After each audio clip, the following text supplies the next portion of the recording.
திருமண நிதியுதவி திட்டத்தின் கீழ் ஏழை எளிய பெண்களுக்கு 50,000 ரூபாய் வரை வழங்கப்படுவதுடன் திருமாங்கல்யத்திற்கு என வழங்கப்படும் தங்கம் 4 கிராமிலிருந்து 8 கிராமாக, அதாவது 1 சவரனாக வழங்கப்படும் என முதலமைச்சர் செல்வி ஜெயலலிதா தேர்தல் வாக்குறுதி அளித்து அதனை செயல்படுத்தவும் உத்தரவிட்டுள்ளார்.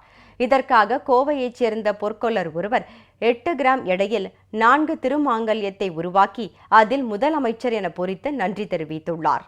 முதலமைச்சர் செல்வி ஜெயலலிதா செயல்படுத்தி வரும் உன்னத திட்டமான தாலிக்கு தங்கம் வழங்கும் திட்டம் 2011ஆம் ஆண்டு தொடங்கப்பட்டு சிறப்பாக செயல்படுத்தப்பட்டு வருகிறது.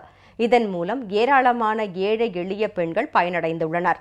இந்நிலையில் அண்மையில் நடைபெற்ற சட்டமன்ற தேர்தலில் அஇஅதிமுக சார்பில் வெளியிடப்பட்ட தேர்தல் அறிக்கையில் தாலிக்கு தங்கம் வழங்கும் திட்டத்தின் கீழ் தற்போது வழங்கப்படும் 4 கிராம் தங்கத்திற்கு பதில் 8 கிராம், அதாவது 1 சவரன் தங்கம் வழங்கப்படும் என முதலமைச்சர் செல்வி ஜெயலலிதா அறிவித்திருந்தார். இதனை செயல்படுத்தும் வகையில் முதலமைச்சராக பொறுப்பேற்றவுடன் முதலில் கையெழுத்திட்ட 5 கோப்புகளில் ஒன்றாக 8 கிராம் தங்கம் வழங்கும் திட்டத்திற்கு அனுமதி வழங்கி முதலமைச்சர் செல்வி ஜெயலலிதா முதல் கையெழுத்திட்டார். இதனையடுத்து இத்திட்டம் தமிழகம் முழுவதிலும் செயல்பாட்டுக்கு வந்துள்ளது.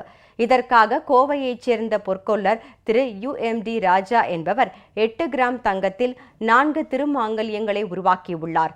இவற்றில் ஒரு திருமாங்கல்யத்தில் CM என்ற எழுத்துக்கள் பொறிக்கப்பட்டுள்ளன. இருகரம் கூப்பி வணங்குவது போன்றும் மற்றொரு திருமாங்கல்யத்தில் பொறிக்கப்பட்டுள்ளது.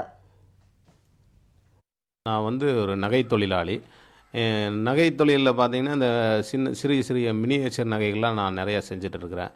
இப்போது சமீபத்தில் பார்த்திங்கன்னா தமிழக முதல்வர் ஏழை எளியவர்களுக்கு திருமணத்திற்கு 8 கிராம் தாலிக்கு தங்கம் அப்படின்னு ஒன்று அறிவிச்சிருக்கிறாங்க.